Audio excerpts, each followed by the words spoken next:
আসসালামু আলাইকুম। কেমন আছো তোমরা? আশা করি ভালো আছো। আজকে আমরা বাংলা বিষয়ের যে টপিকটা নিয়ে আলোচনা করব, সেই টপিকটার নাম হচ্ছে উপসর্গ। উপসর্গ। তো উপসর্গ এমন একটি টপিক যা অ্যাডমিশন জার্নির প্রত্যেকটা ইউনিভার্সিটিতে আসার সম্ভাবনা থাকে। তার মানে অ্যাডমিশন ভর্তি পরীক্ষায় উপসর্গ টপিকটা খুবই গুরুত্বপূর্ণ। তো উপসর্গ টপিকটা অনেক বড়, মোটামুটি এর ভিতরে অনেক আলোচনা রয়েছে। তো আমরা প্রথমত বেসিক থেকে শুরু করব। উপসর্গটা শুরু থেকে শুরু করব যাতে তোমাদের বুঝতে সুবিধা হয়।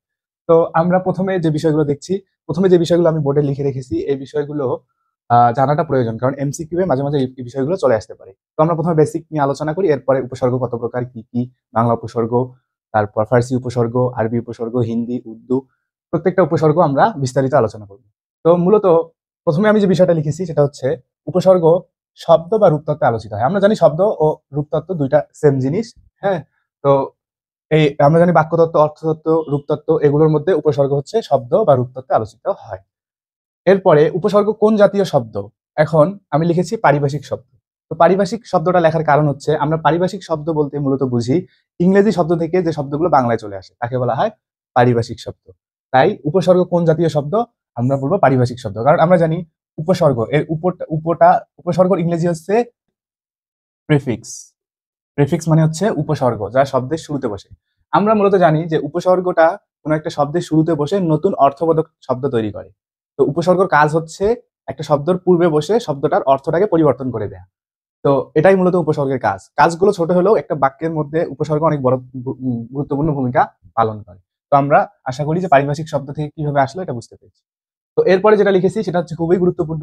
উপসর্গ অব্যয়সূচক শব্দাংশ। পরীক্ষায় যদি আসে উপসর্গ কি সূচক শব্দাংশ, তখন তোমরা অপশনে যদি দেয়া থাকে অব্যয়সূচক তাহলে তোমরা সেটা দেখাবে। কারণ অব্যয়সূচক শব্দাংশটা আসলে কি? অব্যয়সূচক শব্দাংশটা হচ্ছে অব্যয়। অব্যয় মানে হচ্ছে যার ব্যয় নেই। তার মানে অব্যয়ের কোনো পরিবর্তন নেই। তার মানে অব্যয়ের কোনো পরিবর্তন হওয়ার সুযোগ নেই। মূলত অব্যয়গুলো হচ্ছে উপসর্গ। যেমন বাংলা উপসর্গ আমরা বলি, বাংলা উপসর্গ হচ্ছে 21টি, সংস্কৃত উপসর্গ হচ্ছে 20টি। তো এখানে যে 20টি আর 21টি মোট 41টি উপসর্গ আছে, এগুলোর মধ্যে কোনোটারই কোনো পরিবর্তন হওয়ার সুযোগ নেই, যা আছে তাই। ঠিক আছে, শব্দের পরিবর্তন হবে কিন্তু ওই উপসর্গগুলো নিজের কোনো পরিবর্তন হবে না। যেমন আমরা সমাসের মধ্যে দেখি অব্যয়ীভাব সমাস। তো অব্যয় সমাস ক্লাসটা আমি পরবর্তীতে নিব, এটা অনেক বড় একটা টপিক। তো সমাজ ক্লাসটা কয়েকটা ধাপে করাইতে হবে, তো এগুলো পরবর্তীতে আমরা আলোচনা করবো। তো অব্যয় সূচক অব্যয়ীভাব সমাসটা আসলে মূলত শুরু হয় অব্যয় দিয়ে বা উপসর্গ দিয়ে। হ্যাঁ, তাই উপসর্গ হচ্ছে অব্যয় সূচক শব্দাংশ। এরপরে যে বিষয়টা হচ্ছে মোস্ট ইম্পর্টেন্ট একটা বিষয়, সেটা হচ্ছে উপসর্গের অর্থবাচকতা নেই কিন্তু অর্থবোধকতা আছে। বিষয়টা হচ্ছে উপসর্গের নিজের কোনো অর্থ নেই। অর্থবাচকতা বলতে নিজের কোনো অর্থ নেই। উপসর্গের নিজের কোনো অর্থ থাকবে না। আর অর্থবোধকতা বলতে আমরা বুঝিয়েছি যে অর্থ প্রদানে সক্ষম। তার মানে একটা বাক্যের পূর্বে যখন বসবে তখন নতুন একটা অর্থ দিবে, কিন্তু ওই নিজে এই উপসর্গটার কোনো অর্থ নেই। এটা হচ্ছে মূল বিষয়। তো তোমাদের অ্যাডমিশনে যে কোয়েশ্চেন গুলো করা হয় ভার্সিটিতে, তোমাদের সরাসরি কিন্তু এই লাইনটা থেকে কোয়েশ্চেন চলে আসে। যেমন অর্থবাচকতা নেই, উপসর্গের সরাসরি এই লাইনটা থাকবে যে উপসর্গের যখন বিষয়গুলো আলোচনা করা হবে তখন এই লাইনটা সরাসরি চলে আসে। তার মানে এই লাইনটা থেকে আমরা কি বুঝলাম, যে উপসর্গের নিজের কোনো অর্থ নেই, যে উপসর্গের অর্থবাচকতা নেই, কিন্তু কি আছে, অর্থবোধকতা আছে, মানে অর্থ প্রদানে সক্ষম। যদি আমরা উদাহরণ হিসেবে বেশ কিছু উদাহরণ দেখতে পারি, যেমন আমি একটা শব্দ লিখলাম হার। হ্যাঁ, আমি যেভাবে লিখতেছি এভাবে লিখতে পারো। আমি যেটা বললাম সেটা হচ্ছে হার। হার একটা মূল শব্দ। এই শব্দটার সাথে যখন অন্যান্য উপসর্গ যুক্ত করা হবে তখন পুরো অর্থটা, মানে পুরো শব্দটার অর্থ পরিবর্তন হয়ে যাবে। আমি যদি বলি যে আ, আ হচ্ছে একটা উপসর্গ। হ্যাঁ, আ হচ্ছে একটা উপসর্গ।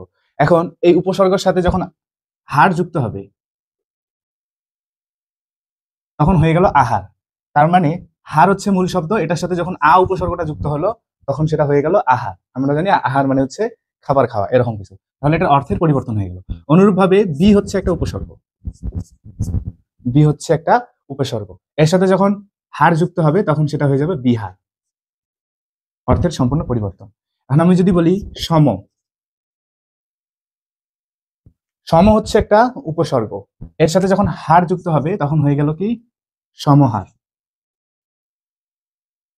সমহার, তাহলে অর্থের পরিবর্তন হয়ে গেল। তাহলে এই উপসর্গগুলো যুক্ত হওয়ার সাথে সাথেই অর্থের পরিবর্তন হয়ে যাচ্ছে। এরপর যদি আমি বলি প্রো, প্রো এটা হচ্ছে একটা সংস্কৃত উপসর্গ, এর সাথে যখন হার যুক্ত হবে তখন হবে প্রহার।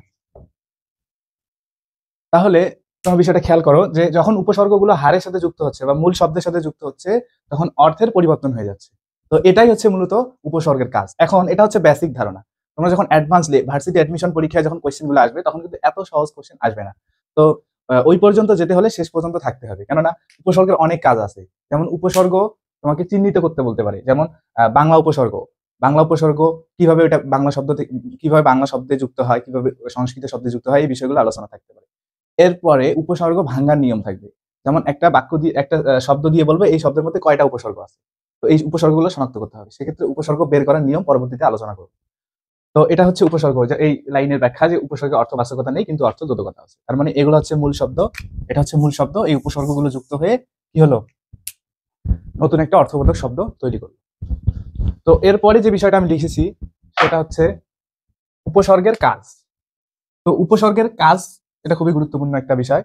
এই নিচে লাইনগুলো আমি লিখে রেখেছি, যেমন উপসর্গের নতুন অর্থবোধক শব্দ তৈরি করা। তার মানে উপসর্গের কাজের মধ্যে প্রথম যে বিষয়টা সেটা হচ্ছে নতুন অর্থবোধক শব্দ তৈরি করা। তার মানে উপসর্গ নতুন একটা অর্থবোধক শব্দ তৈরি করবে, যা আমি কিছুক্ষণ আগেই বলতেছিলাম। যেমন আমি যদি একটা উদাহরণ বলি, সেটা হচ্ছে ভাত। ভাত হচ্ছে একটা শব্দ, ঠিক আছে। এর পূর্বে যদি আমি প্র উপসর্গটা যুক্ত করি তাহলে নতুন শব্দ হয়ে গেল না। আমরা জানি ভাত হচ্ছে একটা খাবারের নাম, এর পূর্বে যখন প্র কথাটা যুক্ত হইলো, শব্দটা যুক্ত হইলো, তখন সম্পূর্ণ অর্থের পরিবর্তন হয়ে গেল।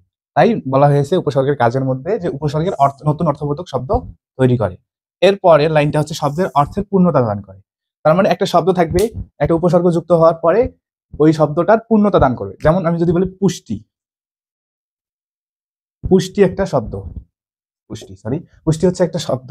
এর পূর্বে যখন পরি উপসর্গটা যুক্ত হবে তখন হয়ে গেল কি পরিপুষ্টি। তার মানে কি শব্দের অর্থের পূর্ণতা দান করলো। এরপরে যেটা লিখছি শব্দের অর্থের সম্প্রসারণ করা। তার মানে একটা শব্দকে সম্প্রসারিত করবে, সেটা কে করবে, উপসর্গ করবে। যেমন আমি যদি বলি কাজ, কাজ হচ্ছে একটা মূল শব্দ। এর পূর্বে যখন অ উপসর্গটা যুক্ত হবে তাহলে হয়ে যাবে কি অকাজ। তার মানে পুরো কাজের পূর্বে অযুক্ত হওয়ার ফলে কি হইলো, শব্দের অর্থের সম্প্রসারণ হইল। এটাই হচ্ছে উপসর্গের কাজ। এরপরে যে লাইনটা আছে সেটা হচ্ছে শব্দের অর্থের পরিবর্তন করা। তার মানে উপসর্গ একটা শব্দের অর্থের পরিবর্তন করবে। এখন আমরা জানবো উপসর্গের প্রকারভেদ। উপসর্গ উপসর্গ তিন প্রকার। উপসর্গ হচ্ছে তিন প্রকার। এক নম্বর হচ্ছে বাংলা উপসর্গ। বাংলা উপসর্গ, বাংলা উপসর্গ মোট 21টি। বাংলা উপসর্গ মোট 21টি, যা আমরা ছোটবেলা থেকে জেনে আসছি।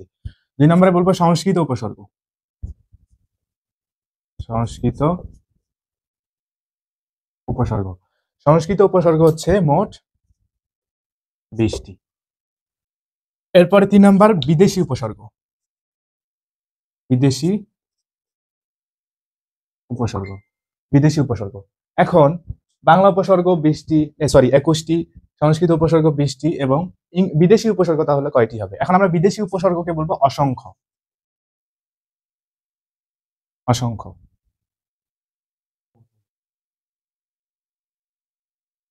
অসংখ্য।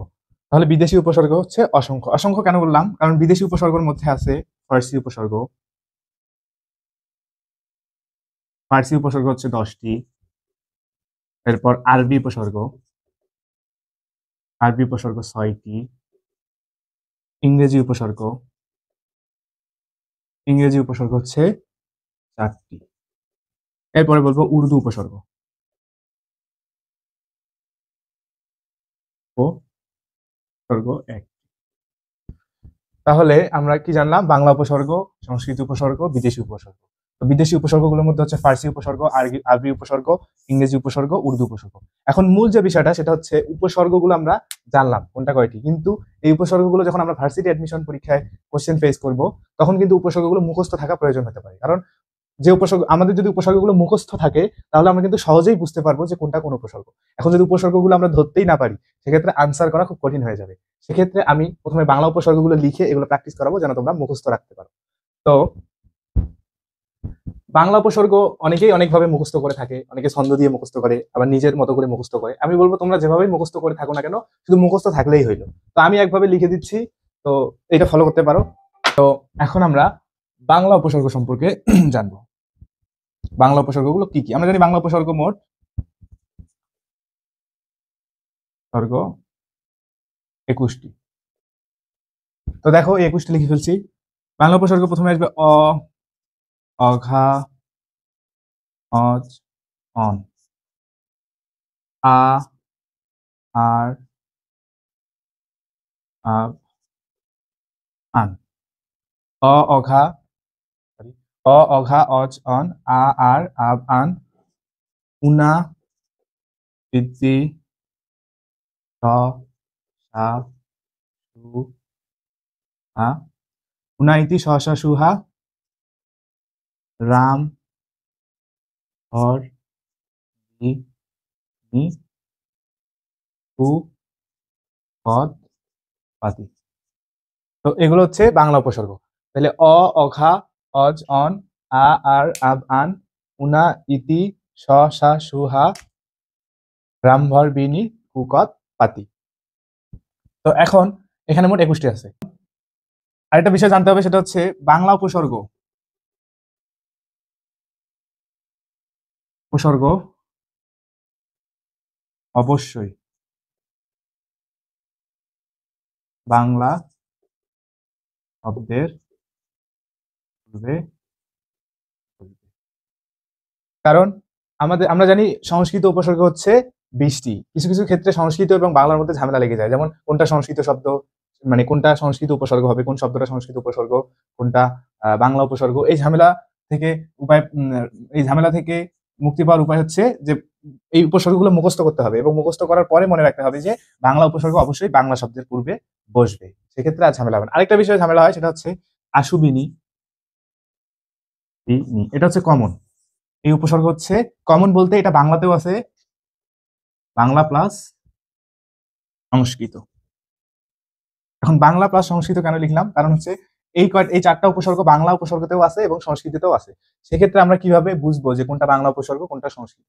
এটা বোঝার উপায় হচ্ছে যে এই যে উপসর্গগুলো আশু বিনি, এই শব্দগুলো যখন বাংলা শব্দের পূর্বে বসবে তখন সেটা হবে বাংলা উপসর্গ। আর এই 4টা উপসর্গ যে কোনো একটা যদি সংস্কৃত শব্দের পূর্বে বসে তাহলে সেটা হবে সংস্কৃত উপসর্গ। ঠিক আছে, এরপরে আমরা সংস্কৃত উপসর্গগুলো লিখবো।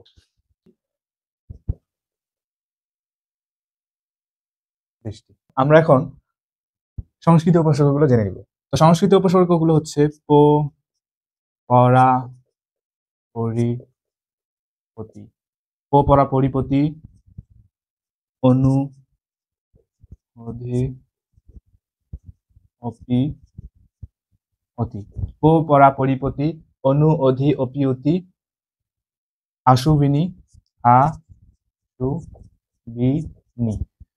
পো, পরা, পরিপতি, অনু, অধি, অপি, অতি, আশুবিনি, অপ, উপ, সম, অভি, অভি, অব, দূর, উত, নির।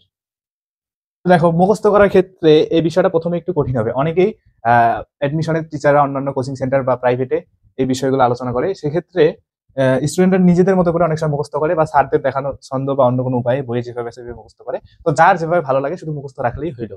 আরেকটা বিষয়, সংস্কৃত এবং বাংলা উপসর্গগুলোর মধ্যে পার্থক্য বের করার উপায় হচ্ছে যে সংস্কৃত উপসর্গগুলো একটু বিস্তৃত টাইপের, যেমন হচ্ছে পো, পরা, পরিপতি, অনু, অধি, অপিয়তি, অপ, উপ, সম, অভি, অর্ধ, উৎনি। তো এই উচ্চারণগুলো একটু কঠিন। সেক্ষেত্রে তোমরা খুব সহজেই নিজের মতো করে মুখস্থ করে নিতে পারো। আরেকটা বিষয় সাইডে লিখে রাখবে, সেটা হচ্ছে সংস্কৃত সংস্কৃত উপসর্গ অবশ্যই সংস্কৃত শব্দের পূর্বে। তার মানে সংস্কৃত উপসর্গগুলো সবসময় সংস্কৃত শব্দের পূর্বেই বসবে, আর বাংলা উপসর্গ সবসময় বাংলা শব্দের পূর্বে বসবে। তো এই বিষয়টা সবসময় মনে রাখতে হবে, কারণ পরীক্ষায় সময় যেহেতু অনেক কম থাকে, আইডেন্টিফাই করার ক্ষেত্রে এই বিষয়টা সবসময় মাথায় রাখলে তোমাদের ক্ষেত্রে সুবিধা হবে। এখন বিষয়গুলো আরো বিস্তারিত জানতে হবে, যেন তোমাদের পরীক্ষায় কোয়েশ্চেন আনসার করার ক্ষেত্রে সুবিধা হয়। সেক্ষেত্রে আমি ধীরে ধীরে বিষয়গুলো সম্পর্কে বিস্তারিত আলোচনা করতেছি। তোমরা শুধু মনোযোগ দিয়ে ক্লাসটা দেখো, ইনশাআল্লাহ উপসর্গ সম্পর্কে ভালো একটা ধারণা তৈরি হবে তোমাদের। তো সংস্কৃত উপসর্গগুলো নিজেদের মতো করে মুখস্থ করে ফেলবে। হ্যাঁ, এরপরে আমরা আসবো ফার্সি উপসর্গে। তো ফার্সি উপসর্গটা মনে রাখা মোটামুটি সহজ, আমি লিখে দিচ্ছি। ফার্সি উপসর্গ একটু আগেই বলেছিলাম যে মোট 10টি। তো এই 10টি উপসর্গ একটু মাথায় রাখতে হবে। আহ, ফার্সি উপসর্গ 10টি। ওই 10টি কি কি খেয়াল করো। তো ফার্সি উপসর্গ প্রথমে হচ্ছে বর, কম, দর, আর, না। তো মনে রাখার ক্ষেত্রে একটা বিষয় লিখে রাখতে হচ্ছে বলছি, বিষয়টা মনে থাকবে। হ্যাঁ, বর কম দরকার না বলছি, নিম, কফ, বে, ব, বদ, ফার্সি। তো এই বলছি আর ফার্সি এটা আসলে উপসর্গ না, এটা আমি মনে রাখার জন্য লিখে রাখছি। তো তোমরা এইভাবে মনে রাখতে পারো যে বর কম দরকার না বলছি, নিম, কফ, বে, ব, বদ, ফার্সি। তাহলে 1 2 3 4 5, তো 10টা। এই 10টা মনে রাখা আমার মতে খুব সহজ, কারণ এটা আমরা ছন্দ আকারেও মনে রাখতে পারি যে বর কম দরকার না বলছি, নিম, কফ, বে, ব, বদ, ফার্সি। তো এটা বারবার পড়বা, পড়তে থাকলে ইনশাল্লাহ মুখস্থ হয়ে যাবে। তো এই বিষয়টা তোমরা একটু মাথায় রাখবে। তো এখানে আমাদের কিন্তু অলরেডি প্রায় 51টা উপসর্গ লেখা শেষ। ঠিক আছে, আমি এগুলো মুখস্থ লিখেছি। তোমরা যদি ধীরে ধীরে এগুলা পড়ো, আশা রাখা যাচ্ছে যে তোমরা এইভাবে পড়লেই মুখস্থ রাখতে পারবে। আর উপসর্গগুলো যদি তোমরা মুখস্থ করে ফেলো, এর পরবর্তীতে তোমাদের ক্ষেত্রে পরীক্ষায় আনসার করা খুব সহজ হয়ে যাবে। তো আমি উপসর্গের পার্ট 1 ক্লাস দিচ্ছি, এরপরে পার্ট 2 তে উপসর্গের পার্ট 2 তে আরো বিস্তারিত আলোচনা করব। মানে কোশ্চেন সলভ করব কিভাবে, ঢাকা ইউনিভার্সিটি পরীক্ষা তো হয়ে গেছে অলরেডি, কিভাবে রাজশাহীতে কোশ্চেন আসে, গুস্ততে আসে, অন্যান্য যে ভার্সিটি গুলো আছে এগুলোতে কিন্তু এই উপসর্গ থেকে কোশ্চেন চলে আসে, কারণ এটা মোস্ট ইম্পর্টেন্ট একটা টপিক। কেননা উপসর্গ থেকে আমরা যদি বিগত সালের কোশ্চেন অ্যানালাইসিস করি, তাহলে আমরা দেখতে পাবো যে উপসর্গ থেকে অনেক কোশ্চেন চলে এসেছে। সেক্ষেত্রে আমি যেভাবে সিকোয়েন্সলি ক্লাসটা বললাম, এইভাবে তোমরা যদি সবসময় মনে রাখতে পারো, তাহলে ইনশাআল্লাহ উপসর্গ সম্পর্কে তোমাদের অনেক ভালো একটা ধারণা তৈরি হবে। তো আমাদের ফার্সি উপসর্গ শেখা শেষ হলো। আহ, এবার আমরা ইংরেজি উপসর্গটা একটু দেখবো, বা আরবিটা দেখি।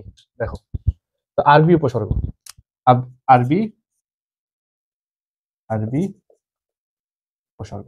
আরবি উপসর্গ আমি বলেছি মোট 6টি। এর মধ্যে হচ্ছে আম, হাঁস, লা, ঘর, এরপর হচ্ছে বাজে, হয়। তো এখানে হচ্ছে মোট 6টা উপসর্গ। তো আরেকটা বিষয়, সেটা হচ্ছে এই উপসর্গগুলো কোনটা কি অর্থে ব্যবহার করা হয়েছে। যেমন ফার্সি উপসর্গ কোনটা কি অর্থে, বর কম দরকার না, এগুলো কি অর্থে ব্যবহার করা হয়েছে, এটা পরবর্তী ভিডিওতে উপসর্গের আলোচনায় বলে দিব।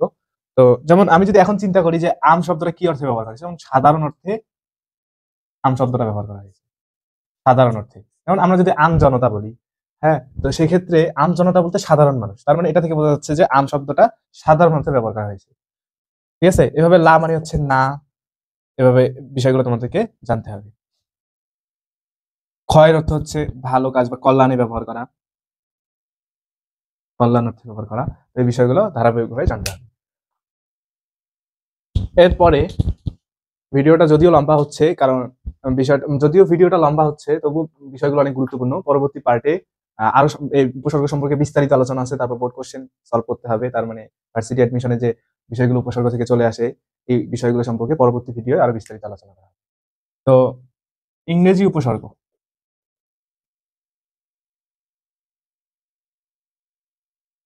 উপসর্গ 4টি। তো আরেকটা বিষয় খেয়াল করো যে আমাদের যে ইউটিউব চ্যানেল এবং ফেসবুক পেজ আছে, তোমরা ইউটিউব চ্যানেলে আমাদের চ্যানেলটি সাবস্ক্রাইব করবে, এবং ফেসবুক পেজে সবাই ফলো দিয়ে ভিডিওগুলো পাশেই থাকবে। আরেকটা বিষয়, আমাদের 14ই ফেব্রুয়ারি থেকে ক্লাস শুরু হচ্ছে পেইড বেসে। হ্যাঁ, রেগুলার ক্লাসগুলো তোমরা ওখানেই পাবা, নতুন ভাবে শুরু করা হবে। নতুন ক্লাসগুলো আমি থাকছি বাংলায়, আমার পাশাপাশি অন্য টিচাররা আছে বাংলার সাধারণ জ্ঞান, ইংরেজি। তো অ্যাডমিশনের একটা পূর্ণাঙ্গ প্যাকেজ, এই প্যাকেজটা রেগুলার প্রাইস হচ্ছে 3000 টাকা। তো তোমাদের জন্য ডিসকাউন্ট করে এটা চলে আসছে হচ্ছে 1520 টাকায়। তো আমরা ভালোবাসা দিবসের দিন থেকেই ক্লাসটা শুরু করছি, 14ই ফেব্রুয়ারি। তো তোমরা যারা ভর্তি হতে ইচ্ছুক, তারা আহ, আমাদেরকে নক করো, আমরা এ সম্পর্কে তোমাদের সাথে বিস্তারিত আলোচনা করবো। তো ইংরেজি উপসর্গটা দেখো, ইংরেজি উপসর্গ হচ্ছে মোট 4টি। ফুল, হাফ, হেড, সাব, এই 4টা হচ্ছে ইংরেজি উপসর্গ। তো বিদেশি উপসর্গ আমরা মোটামুটি 3 ধরনের আলোচনা করলাম, সেটা হচ্ছে ফার্সি উপসর্গ, তারপর আরবি উপসর্গ, ইংরেজি উপসর্গ। তো আমাদের উপসর্গ সম্পর্কে আমরা বেসিক যে ধারণাটা দেওয়ার চেষ্টা করলাম, তো এটা এই পর্যন্তই ছিল। ক্লাসটা অনেক বড় হয়ে যাচ্ছে। আমরা উপসর্গের যে পার্ট 2, তো তোমরা এই ক্লাসটা দেখবে, দেখার পরে যে বিষয়গুলো সম্পর্কে তোমাদের কনফিউশন থাকবে, আর উপসর্গে অনেক বড় আলোচনা আছে, এটা জাস্ট বেসিক আলোচনা। তো পার্ট 2 এর মধ্যে আমি চেষ্টা করব বিস্তারিত আলোচনা তোমাদেরকে দেয়ার এই উপসর্গ সম্পর্কে। তো আজকে এই পর্যন্তই ছিল তোমাদের উপসর্গের ক্লাস। আমাদের পরবর্তী যে ক্লাসগুলো আছে এগুলো আমাদের ইউটিউব চ্যানেল এবং ফেসবুক পেজে পরবর্তীতে আপডেট আসবে। তোমরা যারা সম্পূর্ণ ক্লাসগুলো করতে চাও বা ইচ্ছুক, তোমরা সবাই বা তোমরা যারা চাচ্ছ তারা আমাদেরকে নক করো, আমরা তোমাদের পাশেই আছি। 14ই ফেব্রুয়ারি থেকে আমাদের নতুন ব্যাচে ক্লাস শুরু হচ্ছে, তোমরা ইনশাআল্লাহ ভর্তি হয়ে যাও। তো আজকে এই পর্যন্তই। আসসালামু আলাইকুম।